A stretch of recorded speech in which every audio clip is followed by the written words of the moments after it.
നിന്നെ ഇത് തന്നെയാണോ വീടെന്ന് എനിക്ക് ബലമായ സംശയം. ആൽത്തറ കഴിഞ്ഞ് ഇടതുവശത്തെ മൂന്നാമത്തെ വീടെന്നല്ലേ പറഞ്ഞേ? അതെ. ഇതിനു മുമ്പ് നീ വേറെ മൂന്നാമത്തെ വീട് കണ്ടാ? ഇല്ല, അതാ പറഞ്ഞത് ഇത് തന്നെയാണ് വീടെന്ന് എനിക്ക് ബലമായ വിശ്വാസം ഉണ്ടെന്ന്. ഓ ഈ പൊട്ടൻ പൊട്ടൻ എന്ന് പറയുന്നത് കമ്പും മുഴയൊന്നല്ല, ഇവൻ തന്നെ. ഇവിടെ ആരും ഇല്ലേ? ഞങ്ങള് ഉണ്ണിയുടെ വീട്ടിൽ നിന്ന് വരിക. ഞാൻ ഉണ്ണിയുടെ അമ്മാവൻ, ഇയാൾ ഉണ്ണിയുടെ ചേട്ടൻ. നമ്മളാരാ? നമ്മളാരാണെന്നല്ലേ ഇപ്പൊ പറഞ്ഞത്? അതല്ല, ഇദ്ദേഹം ആരാണെന്ന്. ഞാനോ?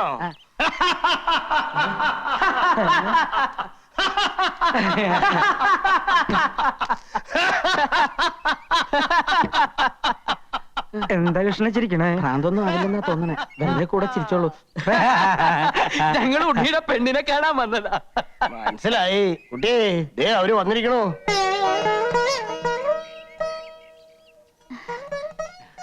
ആവൂ, ഇപ്പഴാ സമാധാനായി. മുത്തശ്ശനാ, അനുഗ്രഹവും അനുവാദമൊക്കെ വാങ്ങാൻ എനിക്ക് വേറെ ആരുമില്ല.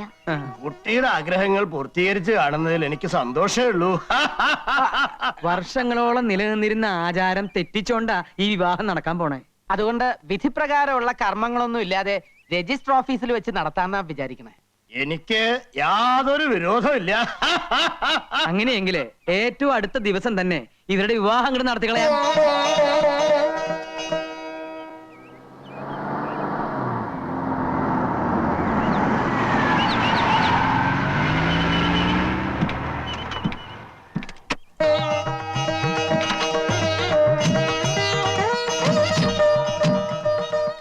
എല്ലാരോടും ഇങ്ങോട്ട് വരാൻ പറയും.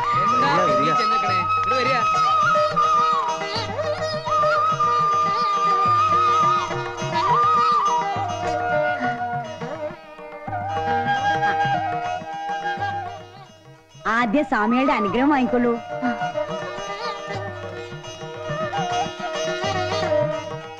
ഇനി വലത്തെ കാല് വെച്ച് അകത്തേക്ക് കയറിക്കൊള്ളൂ.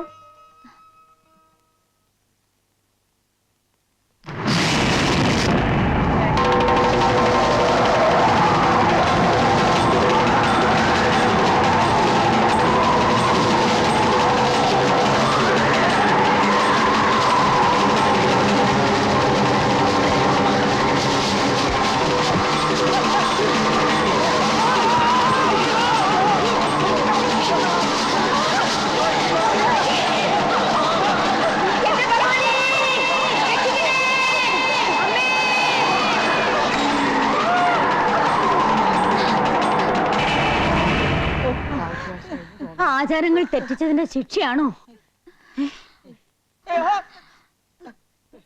എന്റെ മോള് വിഷമിക്കണ്ട, അകത്തേക്ക് പോയിക്കോളൂ. ഉണ്ണി വാ. അയ്യോ, എന്റെ മക്കളെ,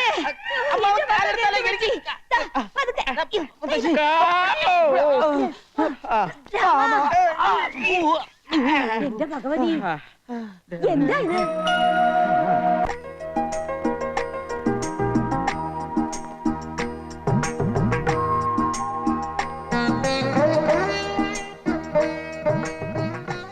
എന്തേ ഇത്ര വലിയ ആലോചന? എല്ലാം എന്റെ ആഗ്രഹം പോലെ നടന്നല്ലോ. ഉണ്ണിപ്പോ എന്റെ സ്വന്തമായില്ലേ? എനിക്ക് വിശ്വസിക്കാനാവണില്ല.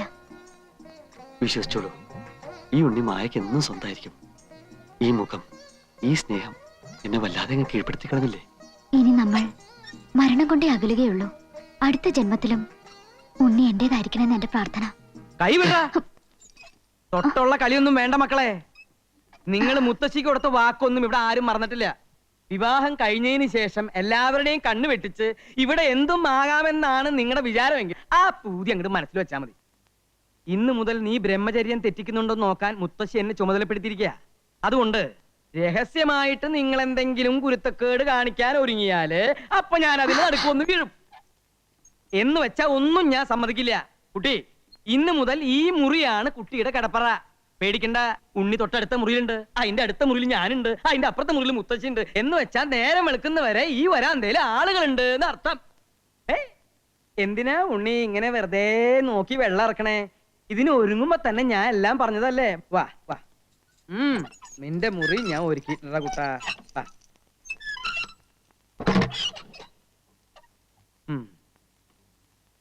ഇന്ന് നിങ്ങളുടെ ആദ്യ രാത്രിയാണല്ലേ? അതെ. മുത്തശ്ശി എന്തൊക്കെ ചുമതലകൾ എന്നെ ഏൽപ്പിച്ചാലും എന്നിലൊരു മനുഷ്യനുണ്ട്.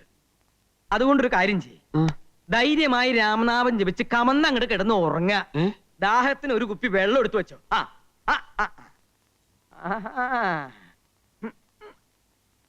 നോക്കണ്ട, നിന്നെ പോലുള്ള ചെറുപ്പക്കാര് ചിലപ്പോ ജനലും പൊളിച്ച് അപ്പുറത്ത് കയറിന്ന് വരും. എന്താണാവോ? പാല് ഇങ്ങോട്ട് തന്നെ, ഇങ്ങോട്ട് തന്നെ.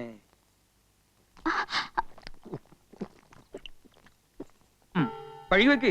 ഇനി കുട്ടി ധൈര്യമായിട്ട് കിടന്നുറങ്ങിക്കോളൂ. Good night. അമ്മാവാ, മിരിച്ചു നിൽക്കാണ്ട് പോയി കിടന്നുറങ്ങണ.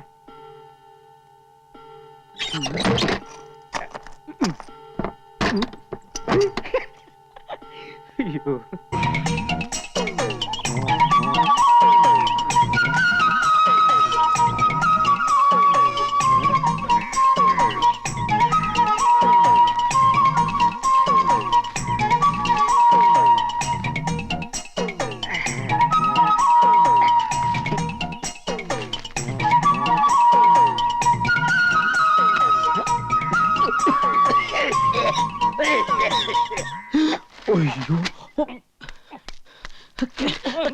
വർക്കി എന്തിനാ ഇപ്പൊ ഇങ്ങോട്ട് വന്നത്? അപ്പനെക്കറി പേര് വിളിക്കരുത് കേട്ടാ. ഭാര്യയുടെ അപ്പനെ സ്വന്തം അപ്പനെ പോലെ കരുതിയും ബഹുമാനിക്കുകയും വേണം. കാണുമ്പോ ഞങ്ങളുടെ മുറേ സ്തുതിയും തരണം. സ്തുതിയല്ല, തൊഴിയാ എനിക്ക് തരേണ്ടത്. എന്തായാലും പറഞ്ഞ ഇങ്ങോട്ട് വരരുതെന്ന് പറഞ്ഞിട്ടില്ലേ?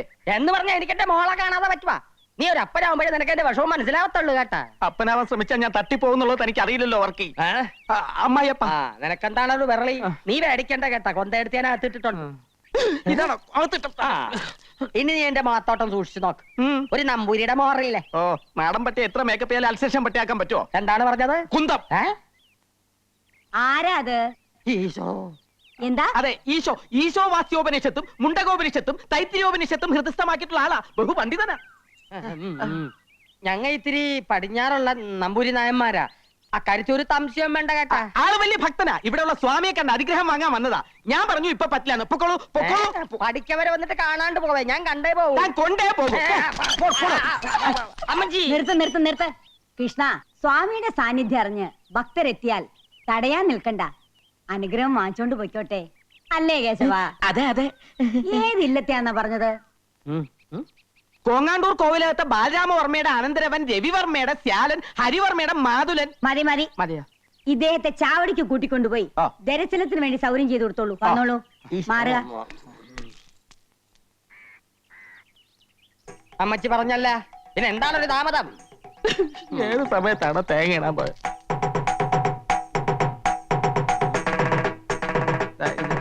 ഇതേത് യുഗാണ്? ഇത് ഞാനാണപ്പ അപ്പന്റെ മകള് കൊച്ചു ത്രേസ്യ. എന്റെ മാതാവേ, ഇതെന്നാ കോലമാണ്? കോലോത്തുനിന്ന് നൃത്തബാല നടക്കാൻ പോണോ മകളെ? ആവേശാനന്ദ സ്വാമികളുടെ വേഷത്തിലിരിക്കുന്നത് നസ്രാണി പെണ്ണാണെന്ന് അറിഞ്ഞാൽ നൃത്തബാലയല്ല, മുത്തശ്ശിയുടെ സംഹാര താണ്ഡവം ഇവിടെ നടക്കും. താണ്ടാവോ? അതെന്താണ്? ഉണ്ടയാ? അയ്യോ, അപ്പനും മോളൊന്ന് ശബ്ദം കുറച്ച് സംസാരിക്കാൻ. പെണ്ണായി പറന്നിട്ടും സ്വാമികളായി ജീവിക്കാനാണപ്പാ എന്റെ വിധി. ഒരു സ്വാമിയായി ജനിച്ചിട്ട് പെണ്ണായി കഴിയുന്നതിലും എത്രയോ ഭേദമാണിത്, അല്ലേ? നീ താടിയും മുടിയൊക്കെ എടുത്ത് മാറ്റി. നിന്നെ ഞാനൊന്ന് ശരിക്ക് കണ്ടോട്ട് മകളെ. അപ്പനും മോളും കൂടെ എന്നെ കൊലക്ക് കൊടുത്തേ അടങ്ങുമല്ലേ? ഇങ്ങോട്ടാരും വരൂല മകാനെ. വന്നാൽ ആര് സമാധാനം പറയും? കർത്താവ് പറയും. കർത്താവ് താടി എടുക്കാൻ പറ്റൂല. അയ്യോ, എന്റെ അപ്പന്റെ ഒരാശയല്ലേ. നിങ്ങൾ ആരാണ്ടും വരുന്നോന്നൊന്ന് നോക്കിക്കോ പ്ലീസ്. തുടരുത്. അപ്പോഴേക്കും ഞാനിതൊന്നും എടുക്കട്ടെ. മകളെ ഇങ്ങോട്ട് പോകുന്നേ പിന്നെ ഈ അപ്പന് ഒരു മനസമാധാനവും ഇല്ല. ഈ വർക്കിക്ക് ആണും പെണ്ണുമായിട്ട് ആകെ കൂടെ ഉള്ള സമ്പാദ്യമാണ് ഈ നിക്കണത്. അപ്പൻ എന്തിനാണ് ഇങ്ങനെ വ്യാകുലപ്പെടണത്? ആൾമാറാട്ടം നടത്തി ഇങ്ങനെ എത്ര കാലം ജീവിക്കും മകളെ? ഇങ്ങനെ ജീവിക്കണതിലും ഭേദം ചാകണതാണ്. എന്റെ മാതാവേ, പക്ഷേങ്കില് ഈ ബ്രഹ്മചാരിക്കട ശവവും കൊണ്ടേ കൊച്ചു ത്രേസ്യെ വിടുന്നു പോവും. അത് നല്ലതാണ്. ഓം ജയ് ഹനുമാൻ. ആരോട് ചോദിച്ചിട്ടാ നീ ഇതിനകത്ത് കയറിയത്? പാലൊക്കെ ഞാൻ കൊടുത്തോളാം, നീ പോയേ. അതെന്താ? ഞാൻ സ്വാമിക്ക് കൊടുത്തതിന്റെ കുഴപ്പം? സ്വാമി ഇപ്പൊ ശീർഷാസനത്തിൽ നിൽക്കുക. മാത്രമല്ല അങ്ങനെ പെണ്ണുങ്ങളുടെ കയ്യിൽ നിന്ന് പാല് വാങ്ങി കുടിക്കില്ല. നീ പോയാലാ പറഞ്ഞു അങ്ങോട്ട്. ഇതെന്ത് കുത്താണ് ഈശ്വര? ആ പെണ്ണ് കണ്ടിരുന്ന ഈ രണ്ടിന്റെ ശവം ഇവിടുന്ന് കൊണ്ടുപോയാ. അങ്ങനെ ഞങ്ങൾക്കടെ ശവം എടുക്കാൻ ഒരു നായി മറന്നിട്ടില്ല. ഒരു മാസത്തെ സമയം നിനക്ക് തരണം. എന്തിന്? ഈ വേഷം കെട്ടും ബ്രഹ്മചര്യവും മതിയാക്കി നീ ഒരു യഥാർത്ഥ ഭർത്താവാകണം, മനസ്സിലായ? എന്നിട്ട് എന്റെ മകാൾക്ക് വിശേഷം ഉണ്ടാക്കണം കേട്ടാ. അതെന്ത് വിശേഷം? അത് മകാല് പറഞ്ഞു തരും. അതെന്താണ്? അറുകലത്തുള്ളി അമ്മ ഇങ്ങോട്ട് വരുന്നുണ്ട്. അങ്ങോട്ടല്ല, ഇങ്ങോട്ട്. മകളെ, മകളെ,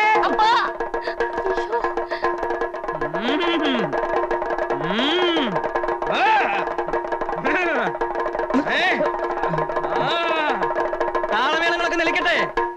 ഒന്നും നാം അറിയില്ല എന്ന് കരുതിയോ? എവിടെയാ മഹാമുനി? ഇറങ്ങി വരൂ. എല്ലാം നാം ഓർഞ്ഞിരിക്കണു. എന്താ മുത്തശ്ശി ഇത്? കാവില് തൊഴുതോണ്ട് നിൽക്കുകയായിരുന്നു. പെട്ടെന്ന് വല്യച്ഛന്റെ ബാധ കയറി ചാവടിയിൽ ആരാന്ന് ചോദിച്ചു തുള്ളല് തുടങ്ങിയതാ. നമ്മെ പരീക്ഷിക്കരുത്, ഇറങ്ങി വരാനാ പറഞ്ഞത്.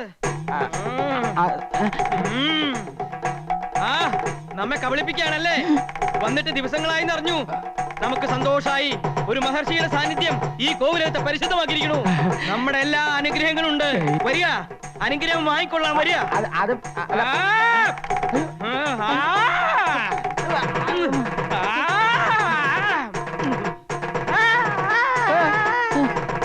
മായമോളെ പോലെ ഒരു കുട്ടിയെ കോലോത്തേക്ക് കിട്ടിയത് ഒരു ഭാഗ്യം തന്നെയാണ്, അല്ലേ കുട്ടിരാമ?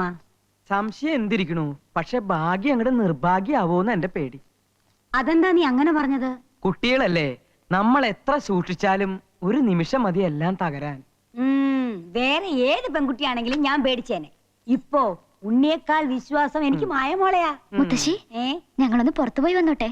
ആ വൈകാതെ ഇനി എത്തിയേക്കണം. വാ.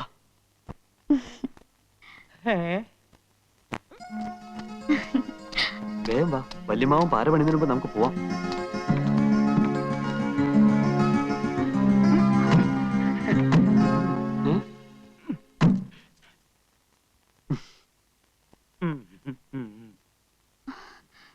അമ്മാവൻ എങ്ങോട്ടാ? നിങ്ങൾ എങ്ങോട്ടാ?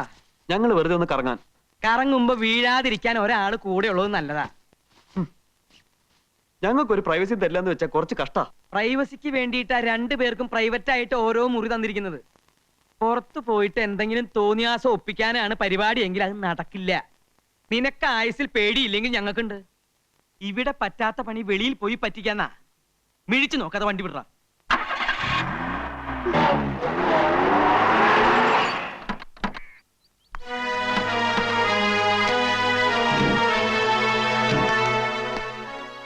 ഇതാ ഞാൻ പറഞ്ഞ കോവിലകം. തലയ്ക്കകത്ത് യാതൊരു മൂളയില്ലാത്ത കുറെ തമ്പുരാക്കന്മാരാ ഇവിടെ ഉള്ളത്. ഡെയ്സിയെ കാണാൻ പോലും ചിലപ്പോൾ അവർ സമ്മതിച്ചില്ല എന്ന് വരും. നമ്മുടെ പെങ്കൊച്ചിനെ വിട്ടു തന്നില്ലെങ്കിൽ നമുക്ക് ചങ്ങനാശ്ശേരി നാളെ ഇറക്കാം. അല്ലെങ്കിൽ എറണാകുളത്ത് പറ്റിയ ടീമുണ്ട്. എന്നതാ തോമാച്ച ഇത്? തല്ലിനും ഗുണ്ടായുസത്തിനൊന്നും പോണ്ട. അവള് നമ്മുടെ ഡെയ്സി മോള് തന്നെയാണെങ്കിൽ ഈ നാട്ടിൽ നിയമം പോലീസൊക്കെ ഇല്ലേ? എന്തൊക്കെ ചെയ്താലും നാലാൾ അറിഞ്ഞാൽ നമ്മുടെ പെങ്കൊച്ചിനെ നാണക്കേട്. കാര്യങ്ങളൊക്കെ അങ്ങ് നയത്തി പറഞ്ഞു തീർത്താ മതി. അമ്മച്ചി പറഞ്ഞാ എന്റെ ശരി. ഇല്ലെങ്കിൽ കല്യാണ പെണ്ണൊരു ഒളിച്ചോട്ടം കഴിഞ്ഞ് വന്നതാണെന്ന് നാട്ടുകാരറിഞ്ഞാ ഏറെ നാണക്കേട് എനിക്കാ. ഞാൻ നേരത്തെ പറഞ്ഞില്ലേ, മൂളയില്ലാത്തത്. അതിലൊരു തമ്പുരാനാ വരുന്നത്. മോളെ ഞാനിപ്പോ ശരിയാക്കി തരാം. നീ ശരിയാക്കാനൊന്നും പോണ്ട. ഇവിടെ ഉള്ളവന്മാരെല്ലാം ഒരു വിവരമില്ലാത്ത ഭ്രാന്തന്മാരാ. ദേ വന്നു. ഭ്രാന്ത് നിന്റെ ഈ നിൽക്കുന്ന തന്തയ്ക്കടത്തേണ്ടി. ഞാനിവന്റെ തന്തയല്ല. എന്നാ നിന്റെ തന്തയ്ക്കടത്തേണ്ടി. എന്താ? ഭ്രാന്ത് ആശുപത്രിയിൽ നിന്ന് ഒളിച്ചോടി വന്നിട്ട് നാട്ടിലുള്ള മാന്യമാരെ മുഴുവൻ ഭ്രാന്താന്ന് വിളിച്ച് അധിക്ഷേപിക്കേ. ഇവരൊക്കെ ആരാ? നിന്റെ കൂടെ ഭ്രാന്ത് ആശുപത്രിയിൽ നിന്ന് ഒളിച്ചോടി വന്ന ഭ്രാന്തന്മാർ. അച്ചായ, ഞാൻ പറഞ്ഞില്ലേ മറ്റേത്? എന്താ പറഞ്ഞേ? ഞങ്ങൾ ഇത് ഫാമിലി പ്രശ്നം പറഞ്ഞ. താൻ ഒരു കാര്യം മനസ്സിലാക്കി. ഒരാൾ എന്തെങ്കിലും ഒന്ന് പറഞ്ഞ അത് സത്യമാണോ കള്ളമാണോ എന്ന് അന്വേഷിക്കാനുള്ള സാമാന്യ ഭ്രാന്തെങ്കിലും വേണം. ഇങ്ങോട്ട് നോക്കി. അല്ലാതെ സത്യം പറയുന്നവനെ പിടിച്ച് പടിക്ക് പുറത്താക്കിയല്ല വേണ്ടത്. നിന്നെ പിടിച്ച് പടിക്ക് പുറത്താക്കല്ല, പോലീസിനെ വിളിച്ച് ഏൽപ്പിക്കാൻ വേണ്ടത്. ഞാനാണ് ഡെയ്സിയുടെ അപ്പച്ചൻ ഫിലിപ്പോച്ചൻ. ഇത് അമ്മച്ചി സാറാമ്മ. ഇത് തോമാച്ചൻ, അവളുടെ ഇച്ചായൻ. അപ്പൊ ഈ അവതാരോ? അവതാരം എന്റെ എടോ, ഞാൻ കെട്ടാൻ വന്ന പെണ്ണാവള്. അറിയൂ? ഏതവള്? താൻ പറയുന്നൊന്നും എനിക്ക് മനസ്സിലാവണില്ല. ഞങ്ങളെ മാനവും മര്യാദയായിട്ട് ജീവിക്കാൻ താൻ സമ്മതിക്കില്ലേ? മാനവും മര്യാദയ്ക്കും ജീവിച്ച പെണ്ണിനെ ഒരു മന്ത്രവാദിയെ കൊണ്ട് മയക്കെടുത്ത് നിങ്ങളാ. ഡെയ്സി ഒന്ന് കാണിച്ചു തന്നാ മതി. വിവരങ്ങളൊക്കെ അവളെ കൊണ്ട് തന്നെ പറയിക്കാം. ഹേ സ്ത്രീയെ, ഇവിടെ നിങ്ങളുടെ മകളില്ല. ഇത് കോവിലകമാണ്. ഇവിടെ ക്രിസ്ത്യാനികളെ താമസിപ്പിക്കില്ല. എടോ ചെട്ടിയാരെ, താൻ കൂടുതൽ വർത്തമാനം പറയാതെ പെണ്ണിനെ കൊണ്ടുവിടും. അച്ഛൻ നിന്നേ. ആ ആൽബോഞ്ഞിട്ട് എടുത്ത് ഇത് നോക്ക്. നിങ്ങളുടെ വീട്ടിൽ താമസിക്കുന്ന പെണ്ണ് ഞങ്ങളുടെ ഡെയ്സി തന്നെയാണെന്ന് ഇത് കാണുമ്പോൾ നിങ്ങൾക്ക് മനസ്സിലാവും. നോക്ക്.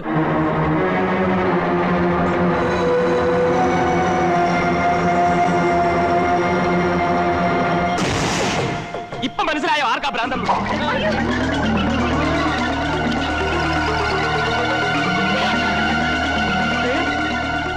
പറക്കണോണ്ടോ?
ഇതെന്ത് പറ്റി അമ്മാവാ പിടിച്ചേ ഇവിടെ ഉള്ളവരൊക്കെ എവിടെ പോയി?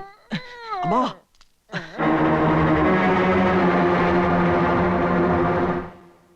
എന്താ ഉണ്ടായേ? ഞങ്ങൾ വന്ന് കേറുമ്പോ അമ്മാവൻ ബോധമില്ലാതെ കിടക്കായിരുന്നു. ഉടനെ ഏതെങ്കിലും ഹോസ്പിറ്റലിലേക്ക് കൊണ്ടുപോവാം. ഭഗവതി, ഇത്ര പെട്ടെന്ന് ഏട്ടന് എന്ത് പറ്റി? അമ്മാവാ ഇതെന്ത് ഭാഷയാണ് അമ്മാവാ? ഒന്നും അങ്ങോട്ട് മനസ്സിലാവണില്ലല്ലോ. എന്താ ഉണ്ടായെന്ന് പറ രാമാ. എന്ത് പറ്റി അമ്മാവന്?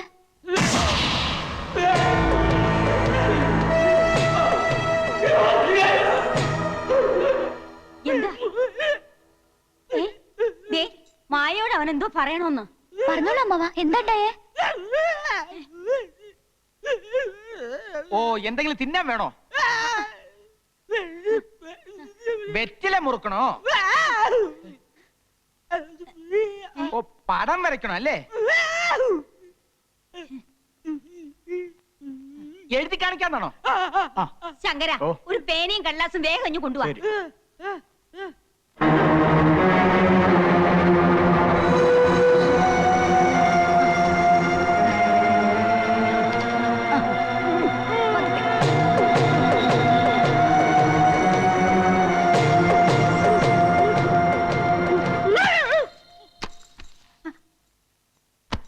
അയ്യോ, എന്റെ ഭഗവതി, കൈ തളർന്നുപോയല്ലോ. കൃഷ്ണ, വേഗം ചെന്ന് മേപ്പാടിനെ വിളിച്ചോണ്ട് വരിക. ഇവിടെ അനർത്ഥങ്ങൾ കൂടുകയാ. ഇതിന് പരിഹാരം ചെയ്യാൻ മേപ്പാടിനെ പറ്റൂ. ഇതിന് മന്ത്രവാദമൊന്നുമല്ല, നല്ല ചികിത്സ ആവശ്യം. കുട്ടി, നിനക്ക് പറഞ്ഞാ മനസ്സിലാവില്ല. ഈ കുടുംബത്തിൽ ഇങ്ങനെയുള്ള അനുഭവങ്ങൾ ഞാൻ കൊറേ കണ്ടതാ. എന്നാലും വർമ്മമ്മവൻ ഇങ്ങനെ തളർന്നു വീണ സ്ഥിതിക്ക് മേപ്പാടിനെ അല്ല വരുത്തേണ്ടത്, ഡോക്ടർ തന്നെയാണെന്ന് എന്റെ അഭിപ്രായം. വർഷങ്ങൾക്ക് മുമ്പ് എത്ര ദുർമരണങ്ങളാ അടിക്കടി ഈ വീട്ടിൽ നടന്നിട്ടുള്ളത്. അന്ന് അതിന്റെ കാരണങ്ങളൊന്നും കണ്ടുപിടിക്കാൻ ഒരു ഡോക്ടറെ കൊണ്ടും പറ്റിയില്ല. ഈ മേപ്പാടന അതിനൊക്കെ പരിഹാരം കണ്ടെത്തിയത്. കുട്ടിക്ക് വിശ്വാസം ഇല്ലെങ്കിൽ വേണ്ട, പക്ഷെ ഈ മുത്തശ്ശിയെ പഠിപ്പിക്കാൻ വരരുത്.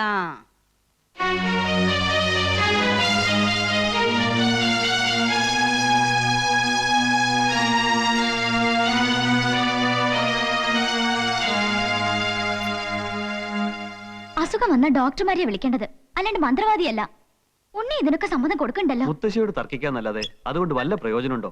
BP കൂടി വീണതായിരിക്കേ വഴിയുള്ളൂ. എന്ത് ചെയ്യാം? കോലോത്ത ഫാമിലി ഡോക്ടർ മേപ്പാടനാ. അയാള് വന്ന് പോട്ടെ, പിന്നെ നമുക്ക് എന്തെങ്കിലും വഴി ആലോചിക്കാം. അപ്പോ മേപ്പാടിനെ കൊണ്ടുവരാൻ തീരുമാനിച്ചോ? ഉവ്വ്, കൊണ്ടുവരാൻ കേശം പോയി കഴിഞ്ഞു. മായെന്താ ആകെ മൂടോട്ടായിരിക്കുന്നത്? ഏയ് ഒന്നുമില്ല, ഇവിടെ വല്ലാണ്ട് ബോറടിക്കണോ. നമുക്കൊന്ന് ഔട്ടിങ്ങിന് പോയാലോ? അതെന്താ, വേഗം റെഡി ആയിക്കോളൂ, നമുക്കൊന്ന് കറങ്ങിട്ട് വരാം.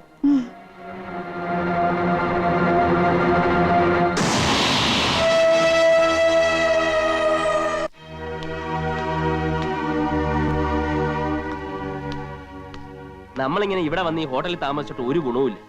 കാര്യങ്ങൾ കുഴയുന്ന ലക്ഷണമാണ്. അവിടെ എന്തോ അമാനുഷിക ശക്തി ഉണ്ടെന്നുള്ള കാര്യത്തിൽ എനിക്ക് ഒരു സംശയമില്ല. ഈ ശക്തി കാരണം നിനക്കങ്ങനെ തോന്നിയായിരിക്കുമോ ജെയിംസേ? അവിടെ കണ്ട നമ്മുടെ ഡെയ്സിമോളെ തന്നെയാണോ? അച്ഛൻ ഒരുമാതിരി ചൊറിയുന്ന വർത്താനം പറയരുത്. ഞാൻ അത്ര കൊച്ചു കുട്ടിയാണോ? എന്റെ കണ്ണിന് ഞാൻ നേരിട്ട് കണ്ടതല്ലേ ഡെയ്സിയെ. ഇനി പബ്ലിസിറ്റി ആവുമോ എന്ന് ഭയന്നിട്ടൊന്നും കാര്യമില്ല. നമുക്ക് പ്രശ്നം നിയമപരമായിട്ട് കൈകാര്യം ചെയ്താലോ? ഇനി ആ വഴിക്ക് തന്നെ അങ്ങ് ചിന്തിക്കുന്നതായിരിക്കും നല്ലത്. നമുക്ക് പോലീസിൽ അറിയിക്കാം. അമാനുഷിക ശക്തി എന്നൊക്കെ പറഞ്ഞാൽ പോലീസ് എന്നാൽ ഇതൊക്കെ തന്നെയല്ലേ സ്ഥിതി. പിന്നെ ഇതുപോലെ പത്രവാർത്ത എങ്ങനെ ആയാൽ? ഇങ്ങനെ അങ്ങ് പേടിച്ചാലോ? നിനക്കിത് പറഞ്ഞ മനസ്സിലായില്ല. ഇപ്പൊ തന്നെ ഡെയ്സി ഓരോരുത്തർ തിരക്കുമ്പോൾ മൈസൂരിലെ എന്റെ പെങ്ങളുടെ വീട്ടിലാണെന്നാ പറയുന്നത്. 4 ആൾ അറിഞ്ഞാ പിന്നെ എന്റെ കുടുംബ കൂട്ടത്തോട് ആത്മഹത്യ ചെയ്യുന്നതാണ് നല്ലത്. പിന്നിപ്പോ എന്ത് ചെയ്യാനാ ഉദ്ദേശം? ഏതായാലും മുള്ളിനെ മുള്ളുകൊണ്ടെടുക്കണമെന്നാണല്ലോ പ്രമാണം. ആ വഴി ഒന്ന് ആലോചിച്ച് നോക്കാം. എങ്ങനെ? കടമറ്റത്ത് കത്തനാരച്ചന്റെ പരമ്പരയിൽപ്പെട്ട ഒരു ഫാദറുണ്ട്. എത്ര കൊടിയ ബാധയും കുരിശേൽ നിർത്തുമെന്നാ കേട്ടത്. ചെകുത്താന്മാരെ ഒഴിപ്പിക്കുന്നത് കൊണ്ട് അദ്ദേഹത്തെ അറിയപ്പെടുന്നത് ചെകുത്താനച്ചൻ എന്ന പേരില്ല. അത്ര വലിയ മന്ത്രവാദിയാ അദ്ദേഹം. മന്ത്രവാദി മാത്രമല്ല, ലോകപ്രശസ്തനായ സൈക്കാട്രിസ്റ്റ് കൂടിയാ. എങ്കിൽ നമുക്ക് എത്രയും പെട്ടെന്ന് ആ ചെകുത്താനച്ചനെ കാണാം.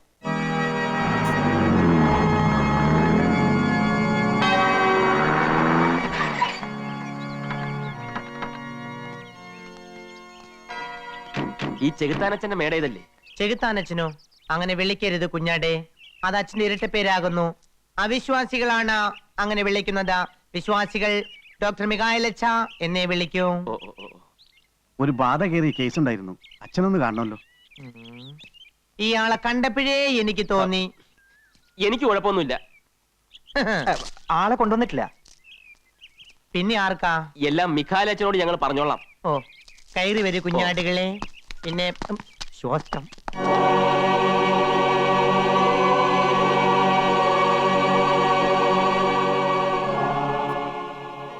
കർത്താവേ, നിനക്ക് നന്ദി.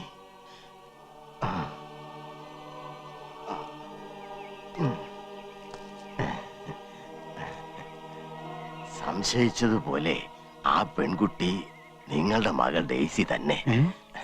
വരൂ, ഇങ്ങോട്ടിരിക്കൂ.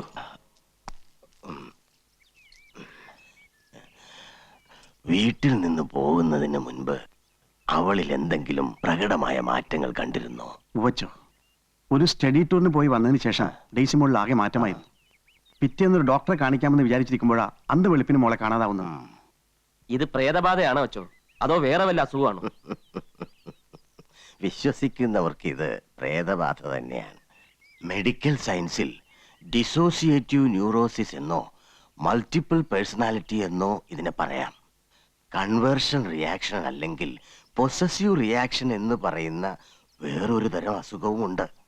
Anyway, all these diseases are different versions of hysteria. അപ്പൊ ഇത് പ്രേതബാധ അല്ലെന്നാണോ അച്ഛൻ പറയുന്നത്? നിങ്ങളെ പോലുള്ള പീപ്പിൾസ് ഇതിനെ പ്രേതബാധ എന്ന് പറയും. വേറെ ചില മണ്ടന്മാർ ഇതിനെ സൈക്കാട്രിസ്റ്റ് കേസ് എന്ന് പറയും. നിങ്ങളുടെ ഭാഷയിൽ ഇത് രണ്ടുമല്ലാതെ മറ്റെന്താണ് പറയുക? അങ്ങനെ ചോദിച്ചാൽ എനിക്കറിയില്ല. ഫാദർ പറയും. ആട്ടെ, കഴിഞ്ഞ ദിവസം ആരാ ഈ കുട്ടിയെ കണ്ടെന്ന് പറഞ്ഞത്? ഞാനാണച്ചോ. എന്നെ കണ്ടിട്ട് അവൾ തിരിച്ചറിഞ്ഞതേ ഇല്ല. നിങ്ങൾ കുട്ടിയുടെ ആരാ? ഞാനിവരുടെ കുടുംബ സുഹൃത്താ. പിന്നെ ഇവന് വേണ്ടി കല്യാണം പറഞ്ഞു വെച്ചിരുന്നത് എന്റെ മകളെ. മനസ്സ് ചോദ്യം നടത്താൻ ഡേറ്റ് നിശ്ചയിക്കുന്നതിനിടയിലാ ഇങ്ങനെയൊക്കെ സംഭവിച്ചത്. ആ, ഈ കുട്ടിയെ ഉടനെ തന്നെ ഇവിടെ ഒന്ന് എത്തിക്കാൻ പറ്റുമോ? അതാണ് പ്രശ്നം. ഫാദർ ഒന്ന് അവിടം വരെ വന്നാൽ. ഇല്ല, ഞാൻ കുറെ കാലമായി വെളിയിൽ പോയി പേഷ്യൻസിനെ നോക്കാറില്ല. എന്റെ മോളുടെ ജീവിതമാണ് എനിക്ക് വലുത്. അവളെ എങ്ങനെയെങ്കിലും ഒന്ന് രക്ഷിക്കണം. അച്ഛനും കൂടി കൈയൊഴിഞ്ഞാൽ ഞങ്ങൾക്ക് വേറെ ആശ്രയമില്ല. എടോ വെട്ടുകുഴി, ഫാദർ, തനിക്ക് ആ കുട്ടിയെ പോയി ഒന്ന് കൊണ്ടുവരാൻ സാധിക്കുമോ? അച്ഛന്റെ പ്രാർത്ഥനയും അനുഗ്രഹമുണ്ടെങ്കിൽ ഞാനൊന്ന് ശ്രമിച്ചു നോക്കാം ഫാദർ.